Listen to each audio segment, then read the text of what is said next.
So how you doing, John? I am pretty good, Glenn. Very That's good. excellent. Me too. Good. What's up? Well, this is column writing day, so I do a weekly column for the New York Sun. Just finished one on the state of New York City schools. I just polished off 2 books this summer, one about hip-hop and another one about the history of English, and both of those will be out in the middle of next year. Wait a minute now.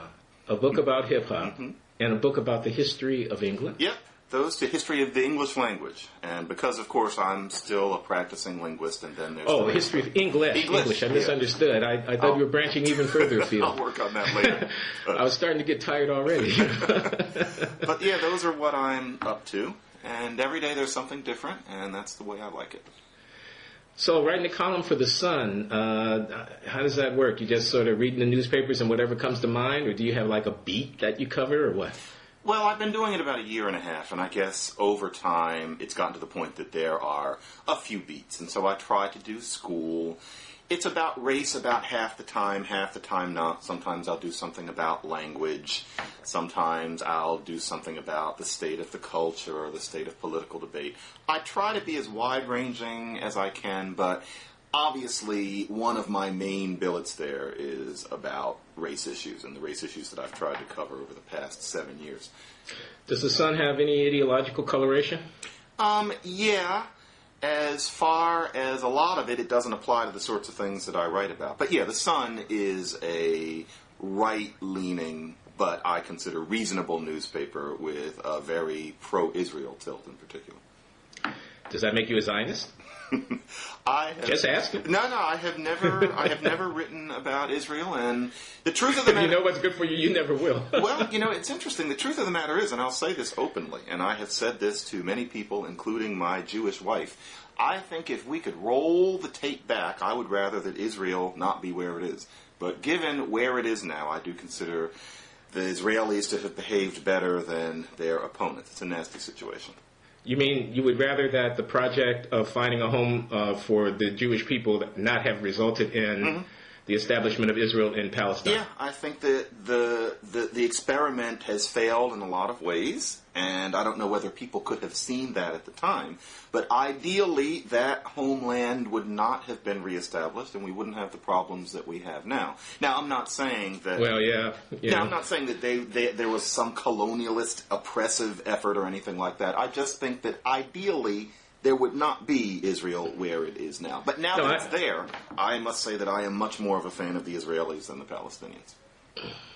Yeah. Okay. Well, I guess we can't necessarily agree about that, although I grant you that if you could roll the tape back, you can imagine other historical developments that might have been much more, felicitous, and it might have just been better for everybody involved if it had gone a different way. But there's powerful historical, ideological, religious, national narrative reasons why it's worked out the way that it has. So it's hard to imagine what Zionism would have been if it hadn't been settling in the historical home of the Jewish people. I don't know how there could have been a Zionism. That is absolutely but for that. True. Anyway, that's not what we came here to talk about, I assume.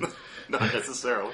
Oh, but wait, no, I'm not interviewing you, but I really have to ask you the question. So are you a black conservative then? Well, I think that term is one that I'm stuck with. But from what I've seen over the years, you're considered a black conservative if you have less than savory feelings about affirmative action, and particularly racial preferences. It's interesting because Orlando Patterson at Harvard has a lot of the same views as mine, except that in his work he has the typical bien-pensant feelings about affirmative action. So somehow he never makes the black conservative list, whereas I talk about discontinuing the war on drugs and prisoner re-entry efforts, and I think that socioeconomic preferences are fine, all sorts of things, and yet I'm considered this conservative person because I think that racial preferences are obsolete. I'm stuck with it. Frankly, no. I think that I'm a good liberal a la 1960.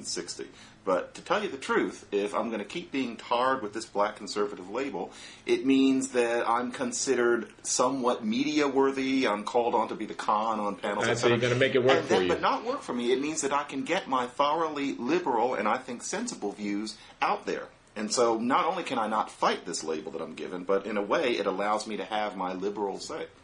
I always thought that, as you know, have been a black conservative or been called a black, whatever, at one time in my own career. And I've always thought there was something kind of silly about that whole thing.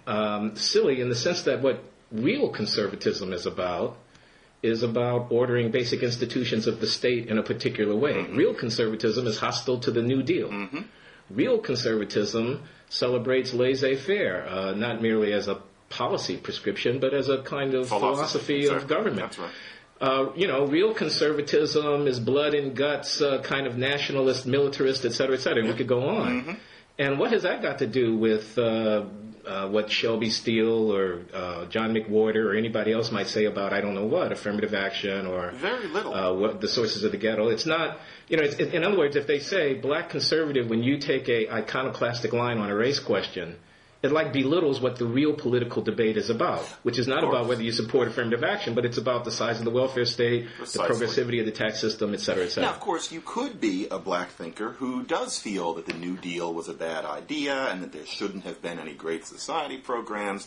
That makes you a conservative. Yeah, and who has certain views about geopolitics. And there are black conservatives like that. I don't think it's unfair to say that Shelby Steele would not be uncomfortable being labeled in that way, and I'm a great admirer of Shelby Steele. But actually, the number of black thinkers who are of those sorts of positions are pretty small. And yeah, I think that the labels really just don't fit. Well, Thomas Sowell, I think you'd have to, Clarence Thomas, you obviously have to put in that category. That's right. Yep. And he's a conservative. Mm-hmm. Small number also of people. Black. But in terms of the whole list of the sorts of people who are used to be asked to be on news and notes, for example, or get invited to conferences, etc., the number of people who have those views is small. They tend to work outside of academia, to broach a topic that I imagine we'll be coming back to.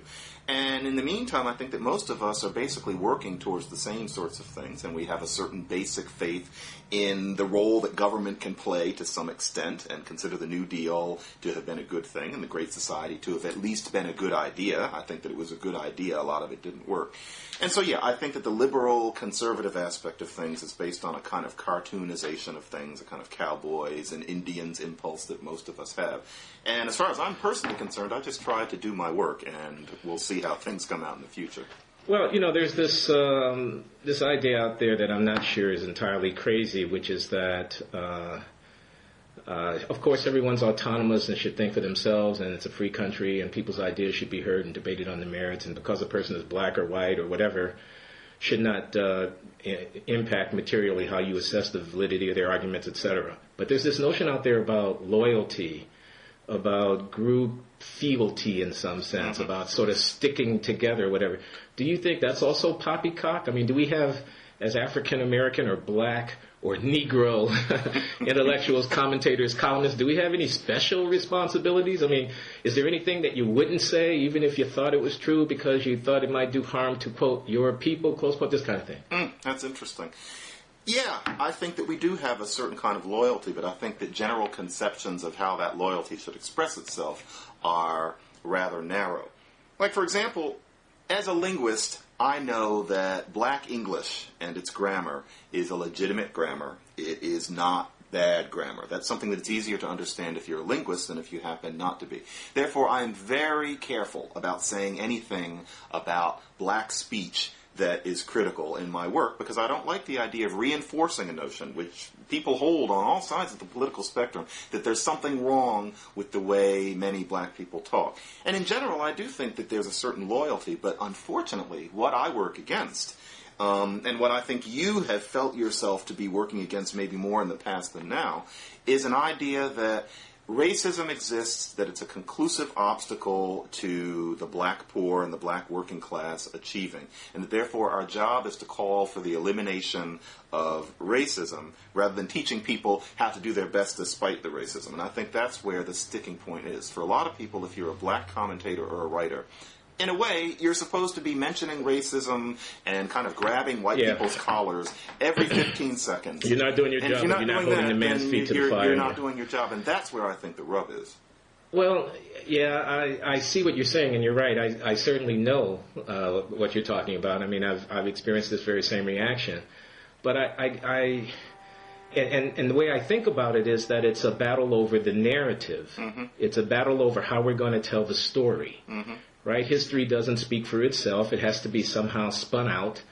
And there are different stories that one can tell, and one story about the maladies of the sort of bottom rungs of American society and about the so-called black underclass and so forth. One story about that is the racism did us wrong, got your mama, whose fault is it? But the white man says there's that story. Mm-hmm. So people are invested in that story, and if you come around being, literally an iconoclast, I mean, smashing up this icon, you're going to get a negative reaction. Mm-hmm. But I would, I don't think that's the only thing that's at stake. In other words, sometimes, because there are other stories that are like the counterpoint to the racism explains everything story, mm-hmm. like the Horatio Alger story, this right. is the land of opportunity, why don't you get busy? Right. The story that says, well, if the Asian immigrants can do it, if the whatever, why don't you people do, I'm looking right. at inner cities, I look here, I look there. Or the story that says, we had the civil rights movement, you had Martin Luther King, now, those bills right. got passed, and we're out of that, and let's move on to the next case. Right. Those are narratives, too. And, the narrative that says we're locking up these thugs because they're a threat to our civilization. Yeah. Et cetera, so it's not as if there's only one narrative out there to which your responsibility is, if you're a free-thinking person, yeah. to speak against. It's like, there's a contest of narratives, and yeah. sometimes it's a question of where you stand. And the hardest thing is that those two narratives are ones that both sit very well into the limits of human cognition. I think there are two dangerous narratives. One is racism, and until we have a perfect world, nothing can happen. That narrative, I think, is very dangerous for black people and for any people. The other dangerous narrative, which worries me every bit as much, is black people need to just buck up and take care of themselves the way Korean immigrants do, and until they do that, then basically they're just going to have to stew in their own juice. That won't do either. Unfortunately, it's something in between, and it's hard to get the in-between across to people who are not interested in actually doing thinking about the issue. And that is, I think, both yours and my greatest challenge. The narratives are complex at this point. Do you spend much time countering this other narrative that you think is equally problematic? Yeah, I do. Because I missed that, John.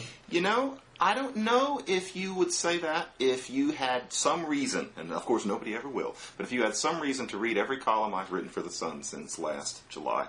And one of the biggest challenges for me is whenever I am doing conservative radio, and I do it, and I do it a lot, my job is to, one, be a guest, but two, to quietly but decisively counter the host's tendency to adopt that buck-up narrative. I try to teach the host, because I think that's part of our job. And any forum where they're trying to fit me into the notion that black people need to just shape up, I resist it. I will not say anything like that in public, because I think it's frankly stupid and unfeeling. So yeah, that is something which is very much there. And I think it's there even in my books. Maybe I don't hit the note hard enough. Well, I'm going to look at the Sun columns, and I could have missed it. I'm glad to hear it, frankly. But let me ask you this, because you say conservative radio, and I spent many years. I'm sure not doing as much as you, but I spent many years being the kind of guy that they call up. You know that, yeah. To come on Bill O'Reilly or to come on this or that. Exactly. And, Al Sharpton would have done something idiotic or, something somewhere. And Welcome to my life, right. Yeah. And the thing is, sometimes I feel really, I didn't feel all that good coming out of there, even though I certainly did believe what I said. I didn't say anything I didn't believe, but I felt like I was being used is one way of putting it. Like I was playing a certain kind of role. Mm-hmm. I was not, they were looking at me in a functional capacity. Oh, yeah. Let's get this guy in here. He happens to be black. And there's a kind of racist aspect to this whole thing, right? Oh, yeah. Get him in here to say stuff that we might not want to say ourselves. We don't want to be called racist by anybody or whatever. And I'm not a trained monkey. I'm a guy who's thinking for myself. And, I can disagree with conservatives just as much as I can disagree with black people, so don't pigeonhole me in that way, I would feel. And, sometimes. The only difference between you and me is that because I came along a little later and had read a lot about you and the others and what you went through, I knew from the beginning to be wary of that. And actually, the story of my trajectory is in 2000 I wrote Losing the Race, and I was immediately swept up by that very circuit who expected me to say those very things, the new Darwin black conservative. Over the next 2 or 3 years, the story really was that places like the National Review and O'Reilly learned that I'm not that dependable, because when they have called me up and asked me to take that particular kind of really black-bashing view, any view that implies that black people need to just shape up, I just won't do it. I'm just not that dependable. Now I'm happy to say that those people know it. And I turn down as many appearances with them as I take, because I don't want to play that role. That's not to say that sometimes Bill O'Reilly is not correct on a particular thing. And when he is, I will go on that show. A stopped clock is correct twice a day, John. No, there are times when he has got the right message. I won't let him make me say something I don't believe, but the message gets out there. You have to use the media. And as you know, you don't get paid to be on TV, but everybody doesn't read books. As a matter of fact, most people don't read 300-page nonfiction books, and so you have to use other venues. But I know what you mean, and I try very hard not to be used in that way. I'm pretty sure I'm not. Okay. That's good to hear. And I can vicariously enjoy this idea that, you thought I was conservative, but I said something you didn't expect. Oh, and you don't want to call back? Okay. It really does. That's kind of okay. Yeah. You have to disappoint people sometimes. Yeah, you mentioned earlier that you left the academy, and I don't know how much people will know about your professional biography. You were a tenured professor in linguistics at Berkeley, at UC Berkeley, a very prestigious academic post. That's right. And you resigned your tenure. I sure did. You leapt away. You're playing without a net or something out there in the real world. What's that? It's terrifying to me, the prospect of not being in my sinecure. No, I'm just kidding. But tell me what the real world is like out there. Well, the real world, Glenn, is one where I get so much work done because I do not have to sit and go through stacks of files. I don't have to pretend to be interested in who the next assistant vice dean of social sciences is. I get to do my work, and I do a lot of it in workaholic fashion. Now, I do miss students. I miss office hours. I miss the performance of teaching, and obviously there was a certain status in being Professor McWhorter. But the truth is, once I realized that I had a mission in terms of being race guy, if you call it, I realized that, first of all, there was the mundane fact that it's better to be on the East Coast because of the media. And the nature of my linguistics work happens to be such that I can do it by myself. It's not the sort of thing that requires a squadron of grad students or something like that. So as long as I'm near a library and I have my brain with me, I'm fine. So I still do linguistics. I actually get more done than I did in the past. And it was really the right move. Needless to say, I can say this now with ease, but in 2003 when I made the decision, it was absolutely wrenching. It's the hardest thing I ever had to do. The phone calls I had to make, frankly, I had to drink beforehand. I had a nasty pain. You mean like to mentors or people who would be disappointed at your decision? Department, my God. And as you can imagine, talk about narratives. There is the narrative of the evil black conservative who gets taken up by the right and gets a quote-unquote cushy think tank job and shills for conservatives. And I never thought that I would be somebody who would be part of that narrative. And let's face it, that's exactly what I did, except it's a myth that think tank employees get paid these millions and millions of dollars. But I had to realize that from then on, that's what would be said about me. But I did it. But actually, yeah, it's nice. Sometimes, Glenn, I get a little lonely. I work from home. And that's I'm the not thing, surrounded by thinkers anymore. I think I miss graduate students. I mean, people writing dissertations, doing research. I miss the opportunity to teach technical material that's at the frontier of my discipline to people who are eager to get it. I miss interaction with colleagues, seminars, people coming through, presenting work that's ongoing. I really miss that. The stimulation of that, of the back and forth that goes on there. Yeah, that's hard, and not all people would like it. And the internet can substitute for that somewhat. Like, this would have been harder, and I don't know if I would have done it, say, 15 years ago. But you can learn a lot about what's going on out there through the web. But it's not the same as actual people, and I do miss that. I miss that more and more, but I do know that I made the right decision. You're dissing us, John, by turning your back on the academy. You make it sound like nothing special is going on over here, that... the Manhattan Institute is our equal. We don't think so. We think the Manhattan Institute and other such places, fine places that they are, making a contribution, are nevertheless not as clever as we are, not as profound, not as professionally credentialed, et cetera, et cetera. In other words, we think some of your colleagues at the Manhattan Institute are flacks. What do you make of that? Well, I I've heard that argument, and of course Right. I have to assess it on a case-by-case basis. I mean, obviously there is a certain kind of concentration and erudition and depth of attention that pretty much only happens if you are an academic. But to tell you the truth, I frankly think that when it comes to the sorts of questions I'm interested in, which is race and history and sociology and where we're going to go in the future, so much of the work in the academy is biased towards a certain racism forever premise that I think the lack of academic profundity on the side of the think tanks and the bias in the academy are equal disadvantages, and that you just have to assess the work in terms of how it works. And so, for example, in my latest book, Winning the Race, I do take on academic sociologists and political scientists in terms of how they view race in this country and history and what needs to be done and the role that racism plays. And I openly say in the book that I know that my research now, as a linguist, it cannot replace 20 or 30 years of going to conferences and sociology, etc. But, I can read, and I am an obsessive, and so I went through great amounts of material. And as far as I'm concerned, if there's something wrong with my analysis in that book, then I would like to see it proven. Now, I can't speak for my other Manhattan Institute colleagues, but frankly, I think I'm right, or at least that the views are worth being put on the table. I became junior academic in doing that particular work.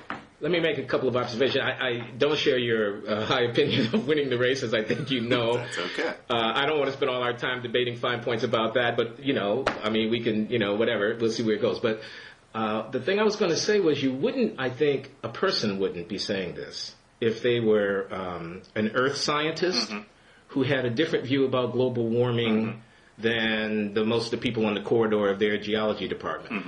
Wouldn't be saying this if they were, a neurologist or, a kind of brain-cutting psychologist who might have, be more inclined toward taking genetic transmission of this or that seriously, right. taking, heritability seriously. They'd be on the outs relative to the politics of most people in their department, but right. I think they wouldn't come to the conclusion that it's kind of it's a close call between the expertise and depth of the academy on the one hand and the kind of lack of political correctness that you see at universities but couldn't find at things.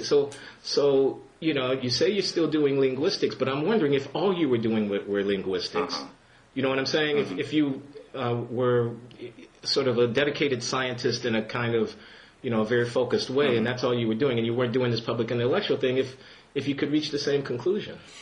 I'm not quite sure I understand what you mean, but do you mean how would I feel about somebody doing work on linguistics who didn't have training and asserting that their ideas were just as valid? I guess I kind of mean that indirectly. What I mean is that whereas if 5 people have 5 different ideas about what to do about the ghetto, in some sense we can fight it out in the newspaper, or we can be generalists who kind of read history and read sociology, and we can fight it out. And we can at least think that we're kind of on an even footing. I mean, again, as I say, I don't necessarily share all your evaluations of these sociologists that you write about in your book. Sometimes I think you underestimate them. But in any case, you can, you're at least in the game. Right. Whereas if we were doing something that was more technical and more specialized, something that where, it was really possible definitively to know more, improve more, right? Because you did controlled experiments, or because you developed a theory, or whatever it might be. And where you were evaluated by your peers, the fact that someone had tenure at Berkeley or Stanford or Chicago would weigh in. And the reason it would weigh in is because you think that the vetting that those institutions do actually has information that the typical person on the street wouldn't have. So it's something about how expertise gets parsed in different institutional settings. I mean, one reason I'm suspicious of think tank research sometimes and of the sort of programs that are being pushed there is that I think people are trying to make an end run around what is really a very necessary vetting process, like peer review of your research at journals and things of this kind. They're making an end run around that, and then they're Charles Murray, I think of in his work on intelligence, is a classic example of this. Yeah. And then they sort of defend themselves by saying, well, those are a bunch of politically biased people anyway. Why should I have to submit to their view? When in fact the issue is, was your statistical analysis accurate? Were your data actually saying what you said that they said? Oh. Did you really identify causality in the ways that you claimed? Oh, dear. You know, Yeah. things like that. Oh, yeah. You say, oh, dear, why? Because, unfortunately, sometimes, Glenn, based on the world that we actually live in, the America that we actually live in, the academics, despite the statistics, and God bless statistics, are not necessarily correct. And the way that we know this is not because of how the numbers come out, but because of how society comes out. And so, for example, you mentioned Charles Murray, and there's the bell curve. But what about Losing Ground, which was the most notorious address of the problem with welfare as we knew it? Now, as far as I know, the Academy was not terribly interested in the idea of a true, from the ground up, reform of the way welfare was working, such as what we've had since 1996. And there was a great deal of work showing what sorts of disasters might occur if we made any real changes. And statistics were able to show that. That's what statistics can do. Charles Murray had an idea which certainly was not based upon the depth of analysis that, say, a Robert Greenstein had.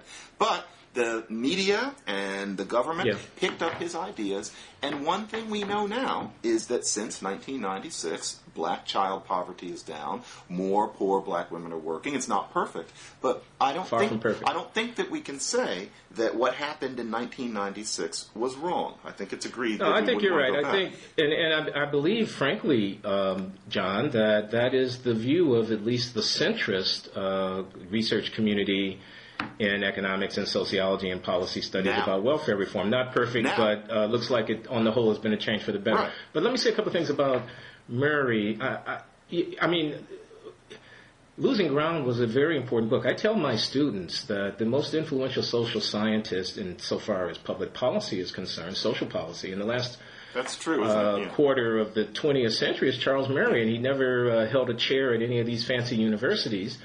And he writes extremely well. He's also brilliant, you must admit.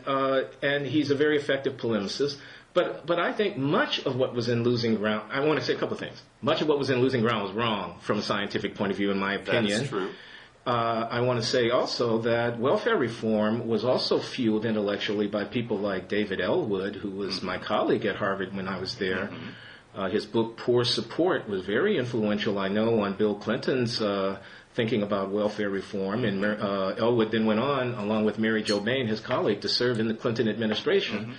Now, they had some differences with the way welfare reform finally came out of a Republican Congress, and they didn't necessarily jump for joy when President Clinton signed that particular piece of legislation. Clinton didn't really want to, right? He didn't, and it didn't have, it was a compromise, of course, as a piece of legislation might have to be when the president's a Democrat. Exactly. And the Congress is in Republican control.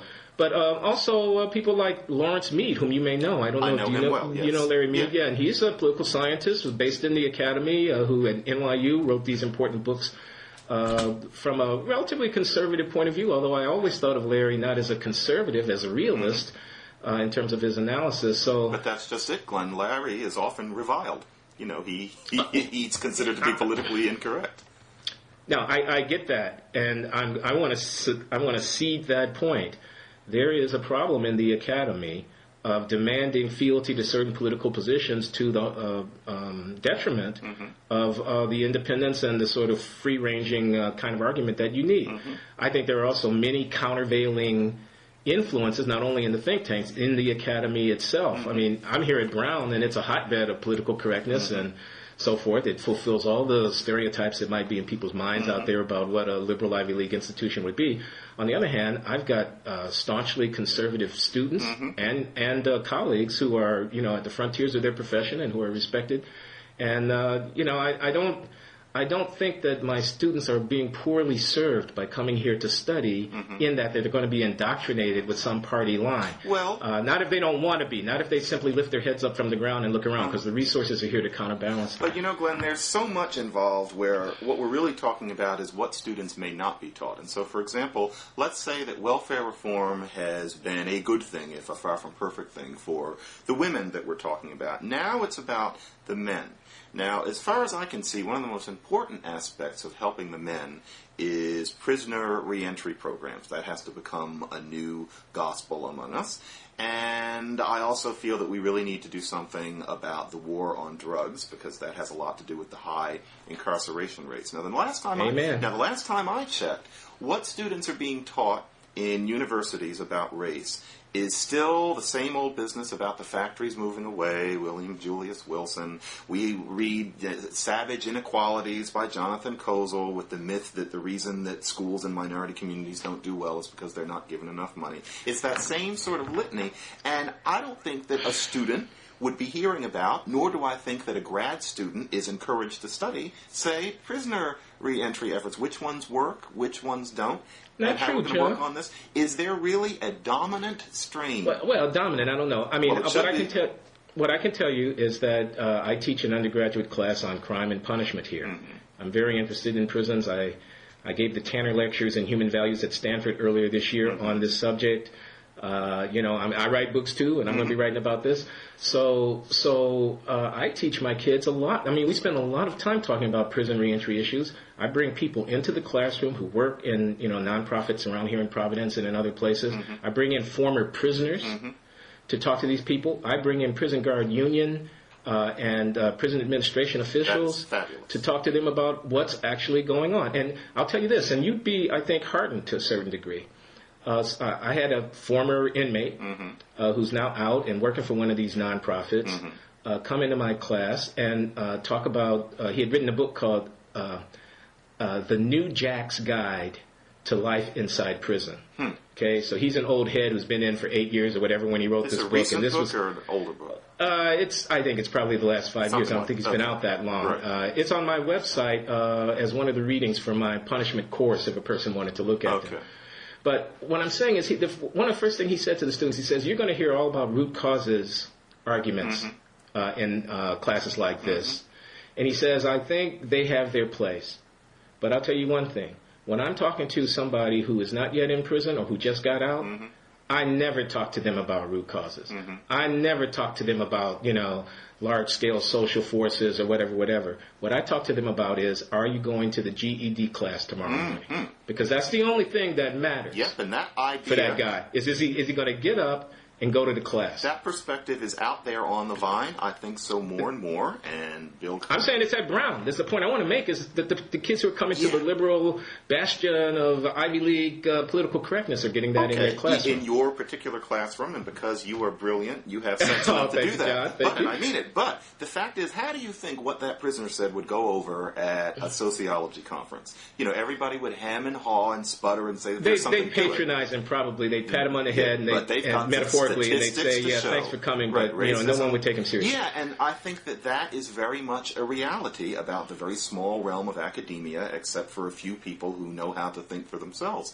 And that is what worries me about what academics have to tell us about race at this point.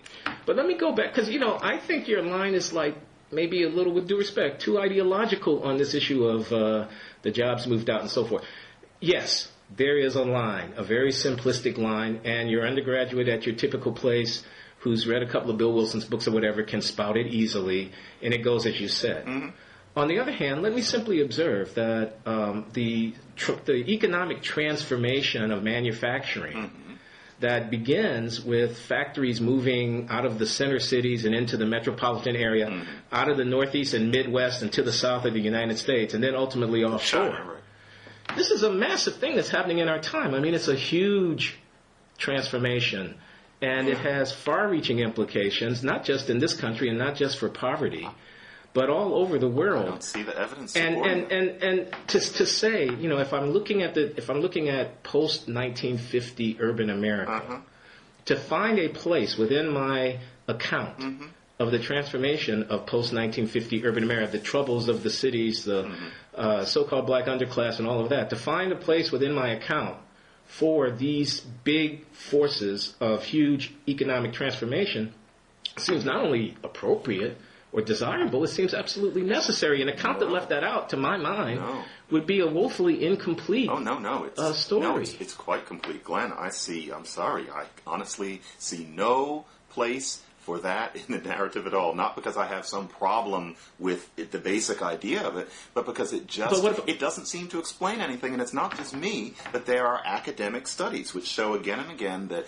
the movement of those low-skill manufacturing jobs can account for, at best, 1/3 of black male unemployment. There are various studies along That's those a lines. big number, John. But still, it's only 1/3, and what about the other 2/3? That's a big number, John. Nobody said it was the only thing going on. Sure, but why would we want to focus particular attention upon something that contributes 1/3, which can't be changed, as opposed to showing people what they can do? Now the debate would be not whether, as a matter of fact, it had a role. It had a role 1/3, let's say. Let's just stipulate that. Mm-hmm. The debate would be about how much do you want to emphasize that relative to other things.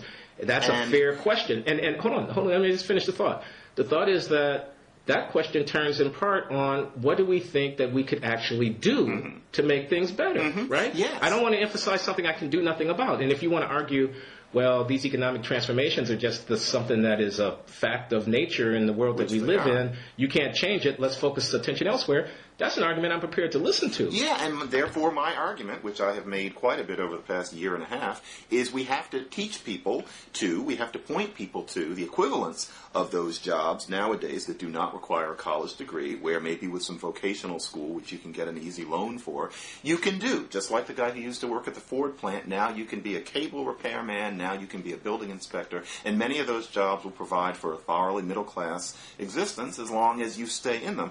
And of course, obviously, there are people who aren't aware of the existence of these jobs and how to get to them, but they're eminently gettable, as again, many people in and outside of the think tank world have shown. And so for me to look at the factories moving away, and as you say, this is just inevitably how economies work, and to write whole books about that, and for it to be this op-ed line, and for people to have this mental schema of the factory shutting down and all the guys standing around outside it with absolutely nowhere to work. It's a big deal, John. Absolutely poisonous, and I've studied Indianapolis. Poisonous? Yeah, I've studied Indianapolis to the point of really studying old maps of Indianapolis, looking at where the factories used to be, talking to people in Indianapolis. The factories didn't move away, and they've got the same grinding inner-city problems. And let me finish this thought. Same grinding inner-city problems that we are so worried about, and this is the important thing. It's not like they only have 2/3 of the problems, Glenn. We're talking about it being 1/3. It's not like it's only 2/3 there. It's just as bad as anywhere else. Let me bracket Indianapolis. Maybe we can come back to it. I think there's a problem there, but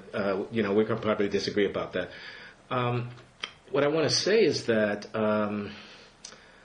if I were looking at the working class in England, and I wanted to understand underclass problems in the working class of England, okay, and I didn't pay attention to what was happening with jobs, to whether or not some kid who finishes high school, maybe signs up for a vocational program and gets into a union, can't be making a middle class wage after 3, 4, or 5 years of training because those jobs aren't there. And all that comes in that train, I wouldn't be able to, I think, get very far just trying to explain the social history of modern Great Britain if I didn't take those factors into account. Likewise, if I were trying to understand economic development somewhere in Africa or in Asia, and it certainly has cultural and other societal influences, but understanding what's going on in global markets would be essential for me to get a grip on that. So now why is it that when we come to describing urban America, you find it poisonous to entertain? Okay. Again, I'm saying we may not have to put as much emphasis as Bill Wilson would put, but you find it poisonous even to entertain that this could be. It's as if you say, if I tell that, people will use it as an excuse not to do these other things that they need to do. That's why I use the word poison. And we're talking about differences in intent. In terms of historiography, of course, you have to talk about the change in manufacturing jobs and their location. In itself, I find it very interesting. And you could also analyze it as a challenge that black people have had to face because we had to learn to get different kinds of jobs. But yeah, you're right. There's a part of me which I guess is an advocate. I want black people to be able to move ahead in a world where I can see that it's possible, but a lot of people have lost their way. And as part of that effort, I suppose my linguistics is pure geeky academics. When it comes to race, I've got a mission.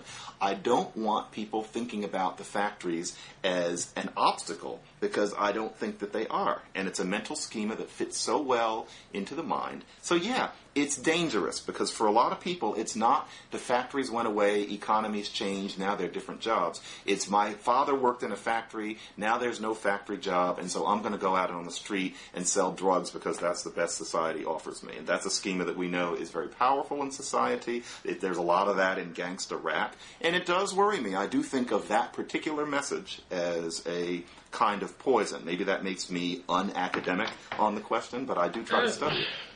I find it interesting, John, I really do, because at the root, if I understand you, and I think I do, is a deep concern about changing for the better the lives of poor black people. This is commendable. This is a good thing, and I'm not patronizing you in saying it. I'm just straight out. This is a good thing. And this idea, and if we think about it for a minute, I think we can find a little bit of paternalism in it, and I don't mean that pejoratively. This idea that I don't want to tell people a story even if it has some merit, because if they invest too much in that story, they're not going to do what needs to be done. You're right. I think there's a precedent for that. I mean, I think you could find other areas of American life where you might similarly, in order to activate agency at the individual level, you don't want to attribute too much weight to external processes as causal agent, because you want to tell the person, look, there are things that you can do to make yourself better. Yeah. But it seems to me that there's also a downside to the tack that you've taken, which would be that, and I wonder what you think about it, which would be the following.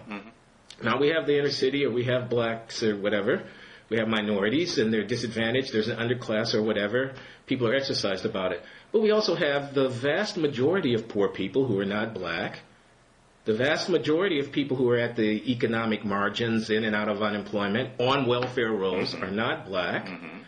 And to the extent that it's a useful thing for people across the racial lines to see their economic and social situations as similar, and to see their fate as shared, their plight as common, so that they can organize and pull themselves together in new formations that cut across these lines, to that extent, talking about the problem in these broader terms, what has the government, we know what they've done for the rich with the tax cuts, what have they done for you? Yeah.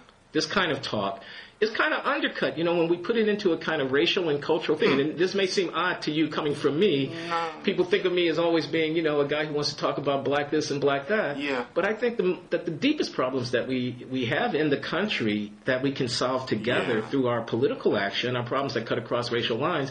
And so I like these narratives that get people thinking about bigger subjective, social and economic dynamics, instead of these things that just preach to people about, well, make yourself better, which may be a good thing for them to hear, but it's not politically very useful. I get that. And this is more, maybe cold-eyed, hard-headed pragmatism from me. I see what you mean, that it would be useful if we were talking more about poverty than about what gets the black man down, etc. And the only reason that I do not embrace that, this whole John Edwards thing, is because I lack imagination, and I don't see a historical precedent for any kind of lasting cross-racial alliance between the poor. You think about what happened in the 1920s and 30s, you think about what did not happen in the 1880s and 1890s. I can't see it happening, and frankly, Glenn, to tell you the truth, especially last year, I did a fair amount of visiting prisoner reentry programs and spending time talking to people and watching training sessions and things like that. Yeah. And to tell you the truth, Glenn, sitting in those rooms with black and brown, mostly men who've done time, and looking at the problems that they face, the idea that in my lifetime or yours, we're going to fix it so that those guys see themselves as the poor rather than black guys, it's just impossible for me to see. And maybe that's not a good thing, but the self-conception there is as what Stanley Crouch would call a Negro. And we can't change that, certainly not anytime soon. It's not just their self-conception, it's also how they're conceived. I think it's every bit as important, or maybe even more important, that your typical voter who doesn't live in the ghetto sees them as not so different from me and you. Yeah, maybe a little screwed up. Yeah, maybe a little Nixon. Yeah, but still, pretty much if we were in their situation, we'd probably be struggling with some of the same challenges. And, let's cut them a little slack or give them the benefit of the doubt or give them a second chance or whatever. You say it's not to be? If I follow you, it's the mainstream white person does not see the poor black guy as just the poor. They see a poor black person. Is that what you're saying? Oh, no. I know that's what they see. I wish they didn't, though. And yes. I think they're wrong to see that way. They may be, but we can't fix that. Maybe that I don't know that that's true. Is it really true that we can't fix that? How would we fix it, Glenn? I mean, really? Well, how? I don't know. Okay, that's just the honest answer. I don't know how we would fix it. But I'm not prepared to rule out a priori that we could. But I'm in a hurry. I just want to give some examples. Okay. If you had said in 1958 that women and their desire to be freed of all of the burdens of expectation and limitation and prejudice and discrimination and so forth associated with what roles were fit and not fit for them, that the consciousness of people needed to be raised in such a way that when they looked at a girl and saw a daughter, they realized every bit as much as if they had seen a son, that that was their child and that their child's future was, at stake with respect to how we resolve some of these issues about women. Before Betty Friedan, if you had said that, I think a lot of people would have said, I don't know how you're going to get there from here. If you had said about gays 15 years ago that the issue of is their way of life, their style of life, their choice or orientation of living with respect to sexuality, merely another alternative way to live that deserves to be respected and accommodated to the extent that anybody else, don't stop trying to tell them to be like you, let them be, that idea could catch and could have currency and could maybe even become a dominant idea in this country, which I think it will inevitably become, people would have said you're mad. That's right. They would have said you're mad. Yeah. So I don't know why it is that with better leadership, I mean, now, if every time there's some disturbance like the Gina 6 situation or some incident like the Duke lacrosse players, that Al Sharpton holds a news conference or someone like him goes on O'Reilly and spouts off, and a bunch of black academics, I'm sorry, but it's going to sound like I'm joining your side, and hey, academic friends out there, I'm still on your side, but bottom line is we got a lot of knuckleheads running around saying a lot of alienating stuff. If that's the way that the case gets presented, I grant you it's not going to persuade anybody. Yeah. But I really don't think those are the only alternatives before us. And you know, Glenn, I say this with sincere respect, but what's going to change it is also not fine writing such as yours, where you say things like, what kind of a nation are we to not attend to, et cetera, et cetera. And the reason for that is because, and history is always interesting in these ways. Yes, who would have known that there was going to be a feminist revolution? But one thing that we know now is that there already was a civil rights revolution. Something happened which you couldn't have seen coming even 10 years before. It occurred. Everybody knows it. And we're at a point now where what you're implicitly calling for is a second revolution. You're not putting it that way, but the idea is that something dramatic and massive is going to happen again. And given that something already did happen, and that people's general opinion is that something happened, that racism is nothing like what it used to be, and even if life isn't perfect, it's time for people to just deal. We cannot combat the fact that that is going to be the main barstool opinion. We've talked about how really there needs to be a more nuanced position, and we can be on the sidelines assuring that the government puts people in a position to be able to help themselves. But that revolution that you're talking about, I don't see how it could come again, and you must know what I mean in a certain way, especially given your particular history. There was a time when race issues were really hot. There were certain things that were on people's mind in a major way. Yeah, people are getting tired about of welfare reform. Do you notice now that it's at the point where there's it's kind of like a marble hitting on tin? Even my students, who are the prime territory for proselytization on the liberal race front, are tired of it, and you can see that. But I don't envision revolution, but maybe evolution of the following sort, okay? I like the program Teach for America. It's not a panacea, but what it does is it takes privileged people for 2-3 years or whatever, and it gives them a way in which they can get into inner cities and try to make a difference in the schools. Sure. I think that adoption of orphaned African-American youngsters who are numerous, as you know, in our society, and who go without parents and are in a foster care system or a set of systems that are troubled. I think that it's not pie in the sky to try to say to people, and many of the people you'd have to fight about this would be African Americans, of course, again, as you know, who are going to have a certain I know what you're doing. Right. view. But to say to people, look, these are American youngsters here. You're about to go off to Romania or to Colombia or China. Right. What about adopting an American kid and stuff like that? I maybe call me an idealist. I used to be much more of a Christian than I am now, but I think some of that old time religion still, still is in my bones.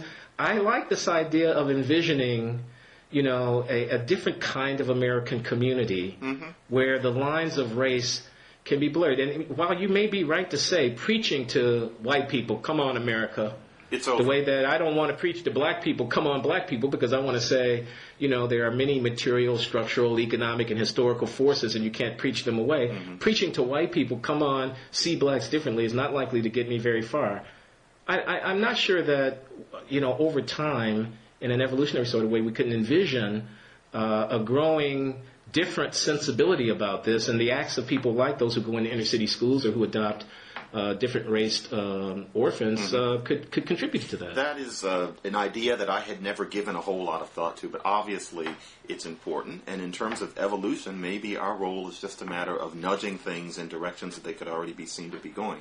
Here in New York, I go occasionally to, say, a KIPP Academy school or one of the charter schools where you see thoroughly black kids, inner city black kids learning. Well, everybody's black, you can call it segregation, and yet everybody's doing just fine. Somehow that's not on the radar screen. It must be about once a month I see somebody on the subway reading Savage Inequalities, the book that says that it's all about school funding. Well, and I think that we really need to call attention to the sorts of things that are working and that are replicable. Agreed. We agree about that. And I think this is an excellent example. I know about the KIPP Academies, of course, not least from Abigail and Stephen Thurstrom's fine book on education policy, where they extol them. I know about them also because my friend Roland Fryer, the economist, is doing some work with KIPP. Do you know Roland? Yeah, we had Roland speak at the Manhattan Institute. He's wonderful. Yeah. So that charter school, this kind of pioneering, innovative, institutionally innovative, conceptually innovative, good civil rights stuff, a pedagogically innovative thing. Yeah.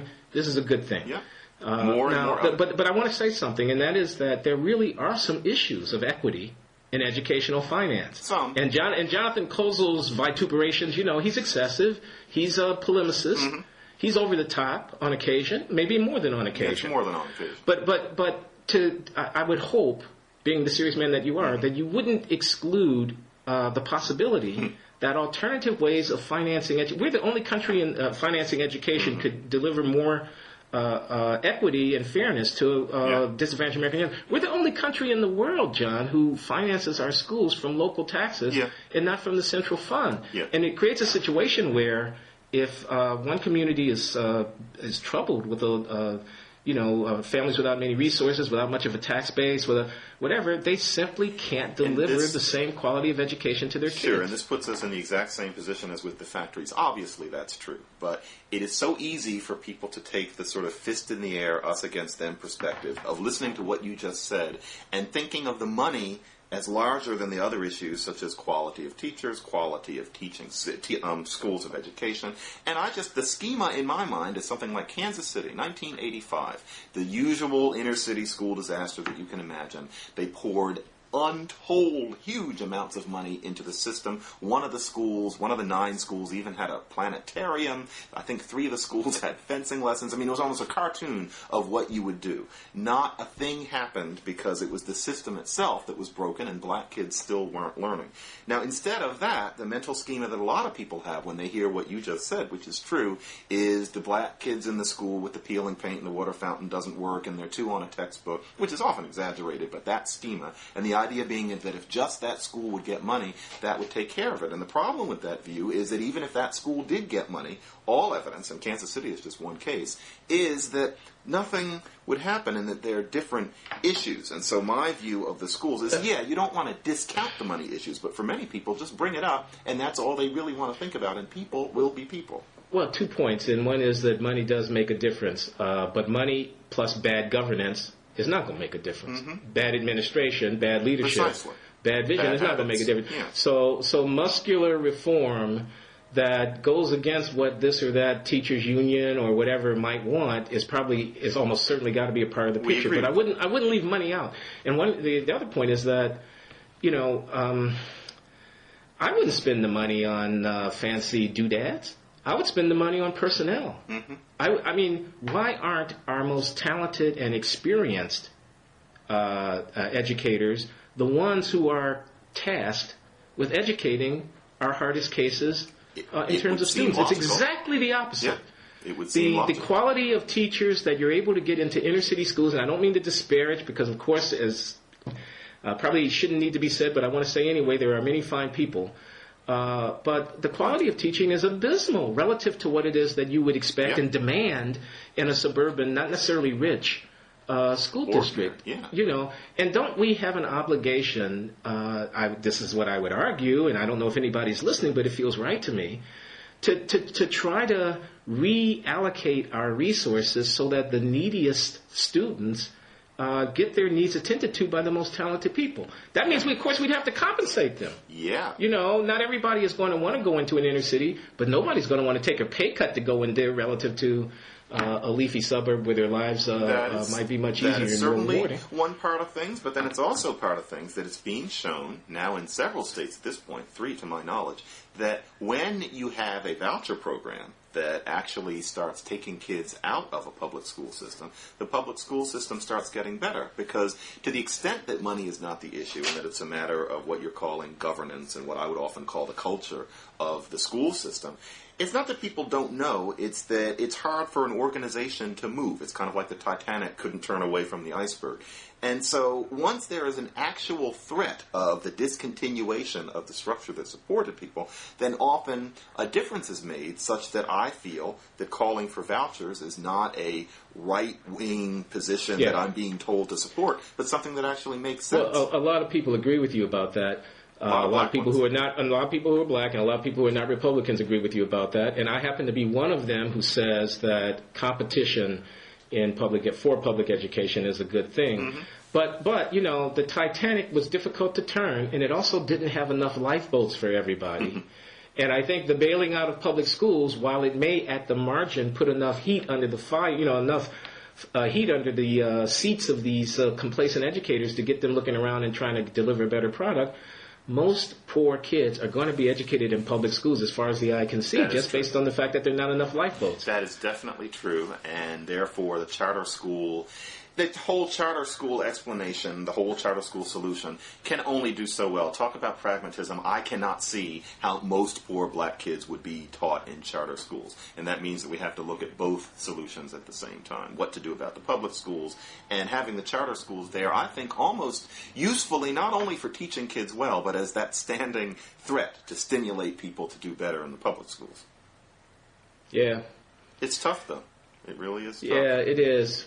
So it looks like we're getting to the end of the hour here. Boy, that went by fast. It did, and we didn't even talk about the good stuff, man. I want to argue Clarence Thomas with you. I understand you're a fan. You're a fan of Clarence Thomas. I think that he's allowed to have his opinions, and I think it's absolutely... Well, come on, who's going to disagree with that? The question is what those opinions are and how wrong they are. No, he's allowed to have them. Actually, no, I don't know if I'm a fan of Clarence Thomas, because I'm not a legal theorist. I don't pay close enough attention. But I do think that if he is going to be a strict constructionist, then that means that certain things are going to fall out of that particular orientation of his, and he has a right to it.